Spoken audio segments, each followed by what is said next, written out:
Cue the spotlights, shine them bright. Gonna have a brand new show tonight. With glitz and glam on the marquee. Perhaps a Tony nominee. Stars beam brightly, see them glow. Sellouts nightly, SRO. It's time to applaud the Broadway Beat. Stars beam brightly, see them glow.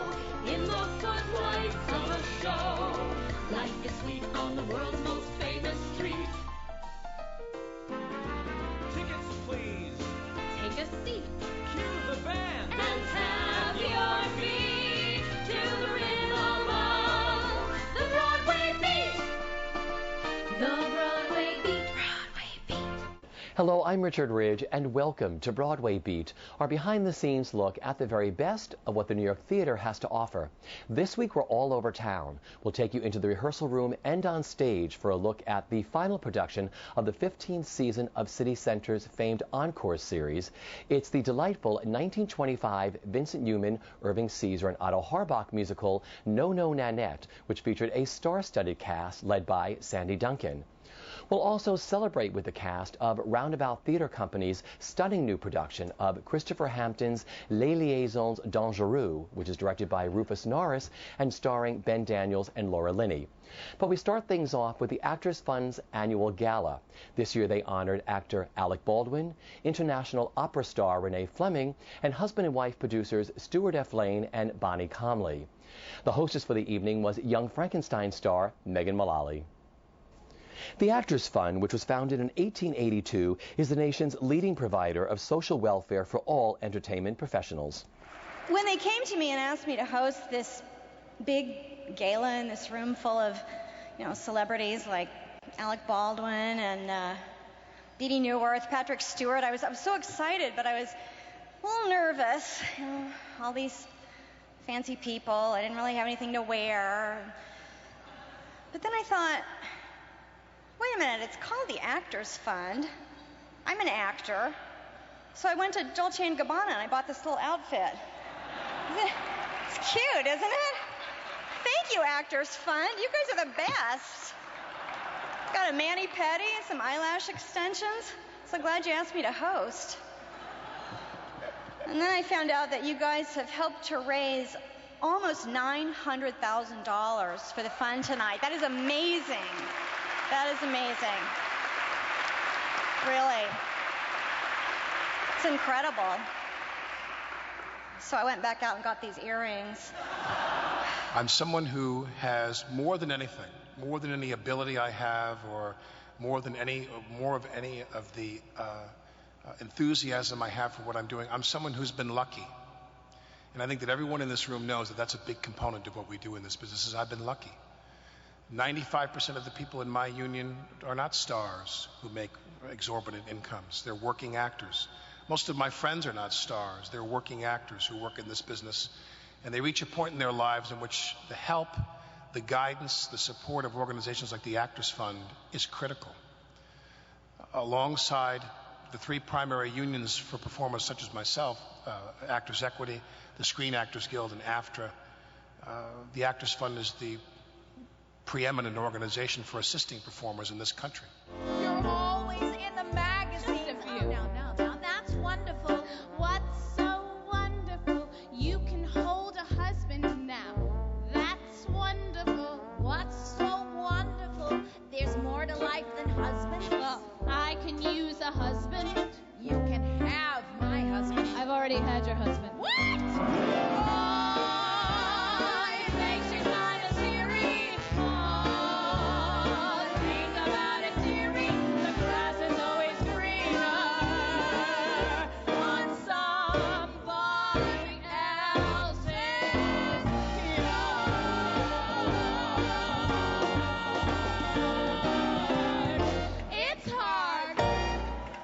We're no longer known as those who simply park and bark. That's one of my favorites. Now, I am meant to give the impression of an innocent 15-year-old, vulnerable waif, while projecting my voice to the back of a 4,000-seat hall over a chorus and orchestra of 200 people without amplification. Just image that for a second. And alive.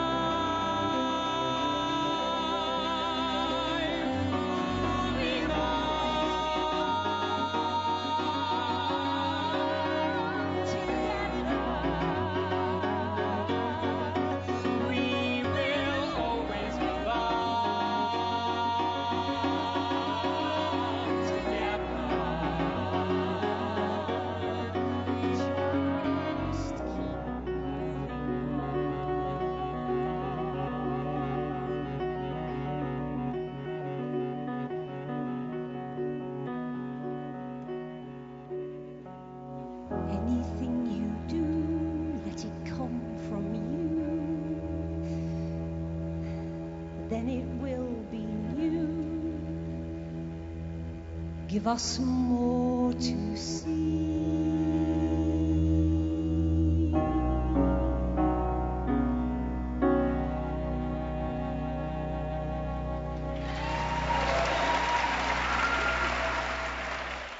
Roundabout Theatre Company continues their season with a stunning new production of Christopher Hampton's play Les Liaisons, Dangereuses, directed by Rufus Norris. It stars Ben Daniels, Laura Linney, Sean Phillips, and Mamie Gummer.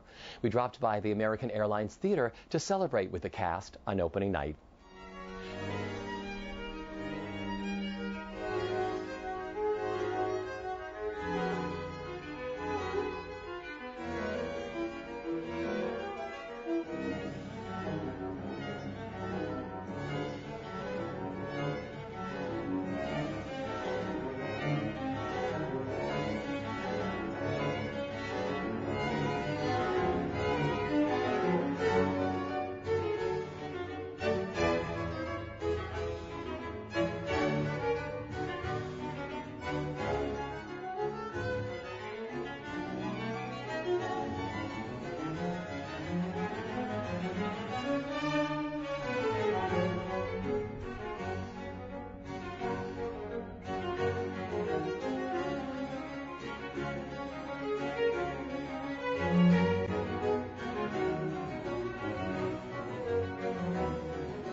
It was a long gestation period, actually, because I got the idea sometime in the 70s to do it and suggested it to a lot of theatres, like the National Theatre in London, all of whom responded rather poorly to the idea, because they would read the book and they would say, well, I don't see how you're going to do it because the two characters never meet. And I would say, well, I would arrange it so they did meet. And I said, I can't see it. People would say, I can't see it. And eventually I got an open commission from the Royal Shakespeare Company in 1984, and I just gave them this, and they weren't at all pleased when they got it, but they were pleased later on. Now, just talk about why audiences have fallen in love with this show over the years. Well, I mean, there was nothing that was quite that compared with the thrill of the first set of reviews and the first. Because the play had been staged by the Royal Shakespeare Company in a very small, the other place. It was put there rather than the Barbican, which it was written for, because they had not really much confidence in it. So I remember going to see the show on a Tuesday in November, and it was snowing, and I saw a long line of people standing in the street, and I thought, something unusual is happening here that hasn't happened to me before. And it was the show ran for more than 5 years in London for first. So it caught people's imagination. Well, it's kind of always the way that it's not until you get into the tech and everything starts to come together and you get an idea of what they're going to be up against. And also in this situation, when the lighting designer really starts doing his work, and Don is the most fantastic, brilliant lighting designer, and it was really wonderful for me just to watch him sculpt it. I mean, there are so many occasions where you can see people beautifully lit and you don't know where the light's falling beyond them, which when you've got a mirrored floor and a mirrored back wall is incredibly difficult. So that was lovely to see that slowly cook up. It always takes a while. It always takes 10 or 15 shows to for it to find its feet and to make the necessary adjustments. Also, you're responding to an audience, to seeing what they go for and what isn't clear, and make little nips and tucks and changes. It's the part of the process that I like the most. Well, I love working in this particular production of this play. I think it's a very beautiful production with very high production values. It's so gorgeous to look at and to be in. You can't imagine how nice it is to be on that set. Wearing those clothes and saying those lines. It's very, very luxurious. And Rosamond is an interesting woman. She's part of that society, of course, which had to go, really, but she's one of the few people in it which seems to have a bit of moral backbone. They're just about the only one, I suppose, yes. To leave here is the last thing in the world I want to do, but I'd rather die than live with the guilt. I don't care if I die. To live without him is no life at all, but that's what I have to do. Can you understand what I'm saying? Of course. Oh, my dear girl. None of this is any surprise to me.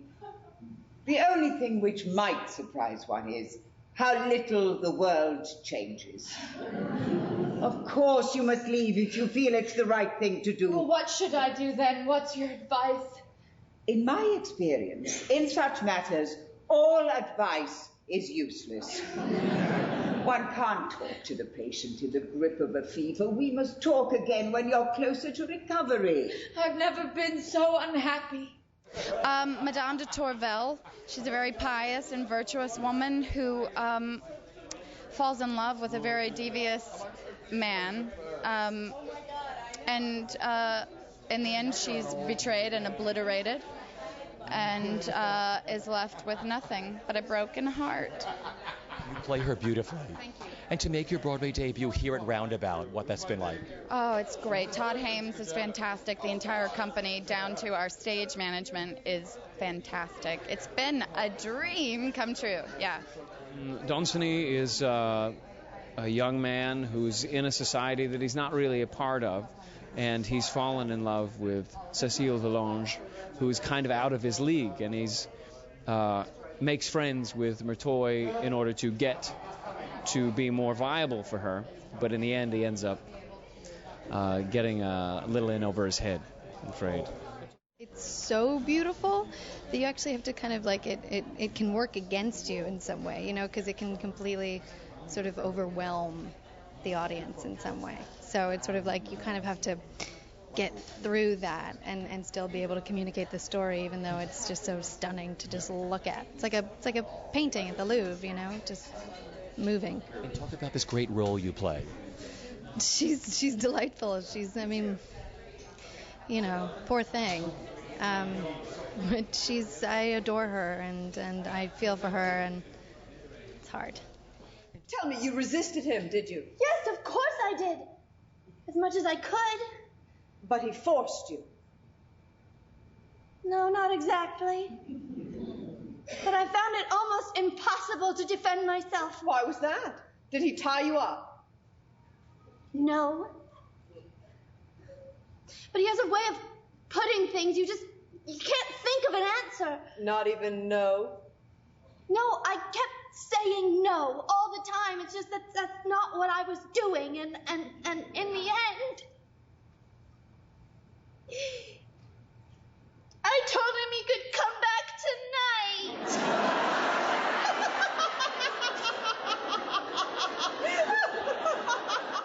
Well, I'm still putting her together, to be perfectly honest, and I think I probably will be, throughout the run. You have the original source material of the book, and then Christopher's magnificent play, and there's all the technical elements that are important. The use of language, is a primary example, and then, the clothes and the set and the sense of place and, all of that stuff. And she's complicated, and it's about just answering as many specific questions for yourself as you can, I guess. What do you love about her? Because she's a very complicated woman. I love that she's witty. I love that she has this wicked sense of humor, in the midst of just horrible behavior. That she still has a sense of humor is pretty. She's not terribly earnest, He is. a true libertine, and what's extraordinary about him is his heart is closed, and his skill, if you like, is that he makes people lose control. He makes people feel really good, and he's a bit like an energy vampire, and he sort of latches onto that, and it makes him feel alive. But within this piece, he falls in love for the first time ever, and experiences real life for the first time, and it's great to see that sort of man who's quite hard melt, and then he gets totally destroyed. It's a beautiful arc.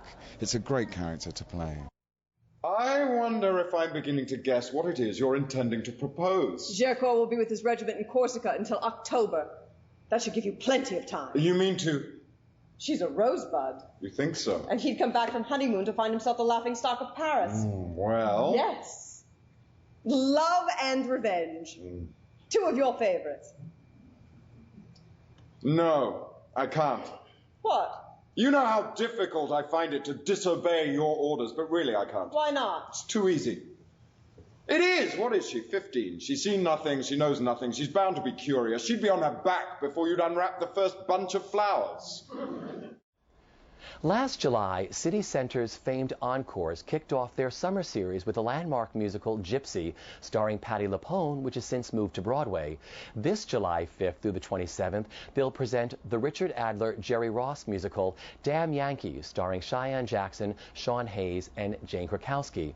But we'd like to give you a look at the final production of their 15th season, which was the delightful 1925 Vincent Newman, Irving Season, and Otto Harbach musical No, No, Nanette.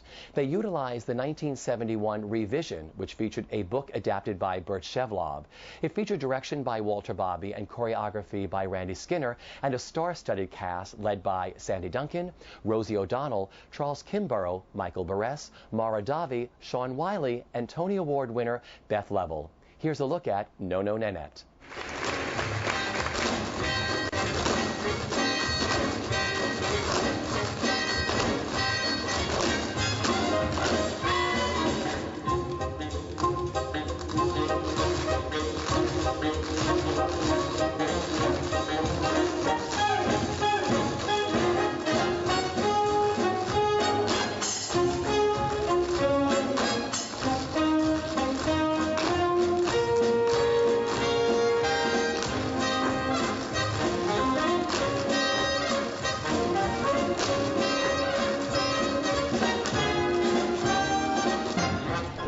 Nanette is a show we've talked about for years and years and years, and there's always been a sort of low-level argument about whether to do the 1925 version or the 1971 version, and was sitting in a meeting with Rob Fisher and Walter Bobby earlier this year, and they said, you know, the 71 version is just so great, and the orchestrations are so great, and the band sounds so fabulous, and it's got these twin pianos. Let's just do it and do that one, and we'll all be happy.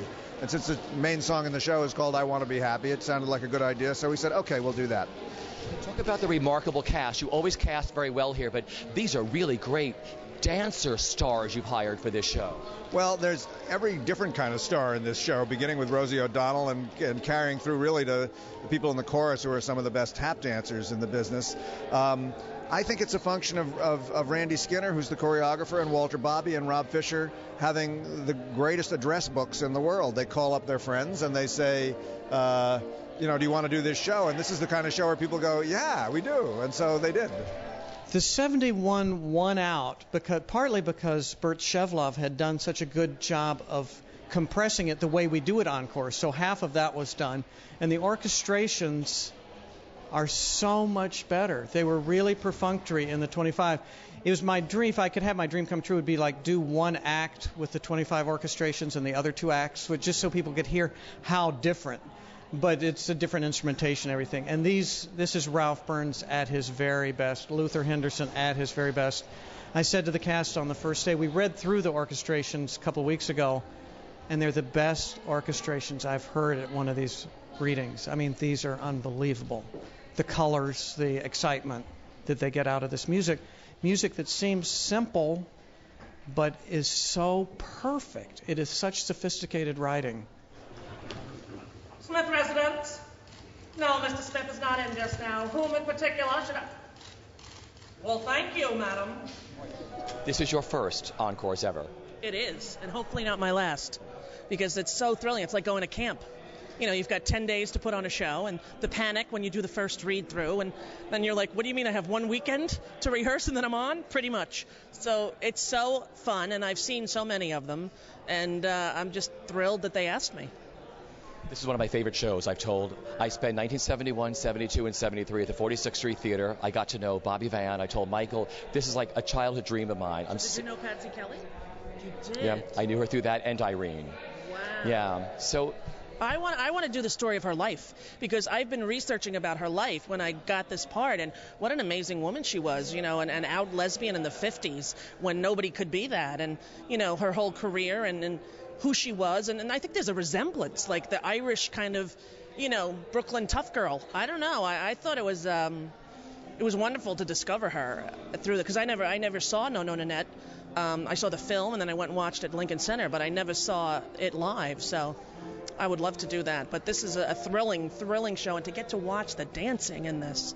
You know, I have this tiny little dance number at the curtain call, 90 seconds. I've been working since January, okay? It's May. But I watched today what, you know, Michael and, Beth are doing, and I was stunned, you know. It's stunning to watch how good they are.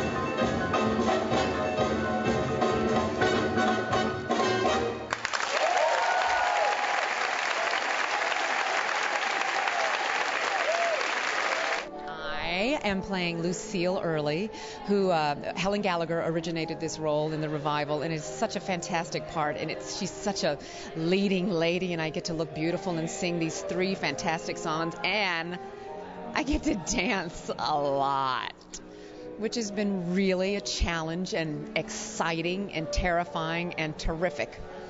It's like an 8-page dance number Meemaw does. It's fantastic. With Michael Buress, hello, one of the greatest dancers on Broadway. So let's talk about that number, because that's in the second act. Yes. Outside Chickadee Cottage, You Can Dance. I told you, I know this. So, there's so few rehearsals here anyway. Yes. When have you been learning the number? Well, I actually got back from San Diego. What time is it?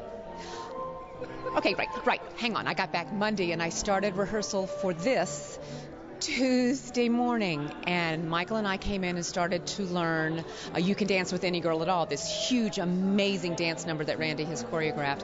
So we've been working a lot, trying to do it every day, trying to embrace my inner dancer again. Because, in Drowsy Chaperone, there wasn't a whole lot of dancing. I just drank and had a really good time. Well, I call her Boo. I adore her. Beth and I have never gotten to work together. We've always been fans of each other, and this is a really, really good partnership. I just, like the first day we clicked, and I feel really strongly that this is not the last time we're going to work together. And hopefully, encores you get 5 performances or 6 performances. I'm hoping we get a few more after that. But I'm really excited. We have a great deal of material, which is fantastic, but it's also a little crazy at encores because you don't get a lot of time to prepare. And we're really dancing. I mean, scripts are down, and we go for it. So, you only have 10 days of rehearsal for encores, but like I said, this is a huge dancing show. So what point during the rehearsal process are you learning the numbers? Well, they actually brought us in a few days early, several of us, because we had so much material to do physically in the show. And I started learning Call of the Sea, and Beth and I are learning our duet, You Can Dance with Any Girl, first, last week. And then now this week we're going to concentrate on Telephone Girlie and all the staging. I mean, it's a pretty big book, too, although David Ives has done a terrific job of editing it down for encores. It's very, very specific. It's very, very clear. But because it's a farce, and we have a limited set, we don't have a lot of doors. We just sort of pretend we have doors. And that's kind of the way that it should be at this stage, I think. But it's still it's a lot of materials.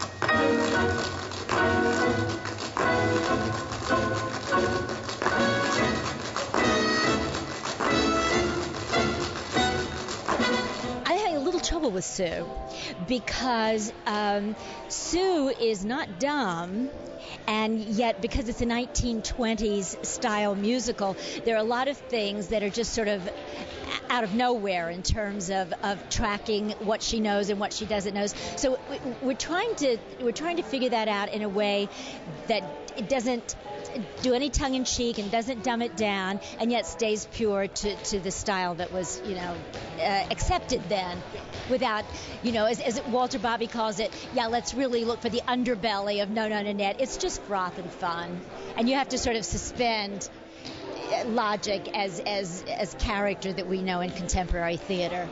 It's got to be weird because they played it real in 1971, but it was frothy. I think Burt Chevlot said in the book, keep it frothy, keep it frothy, keep it in the air, keep it in the air, keep it light, is what he kept repeating during that. Walter says the same to us. He calls it, and I think it's a very apt description, a souffle. And it's a matter of just keeping it bubbling along, and it's a farce, is the truth of it. So you have to suspend, reality. I mean, out of nowhere, people come out and do musical numbers, and that's just the nature of this. And at this particular moment in American history and the economics and so forth, I think a feel-good kind of musical would be good for everybody.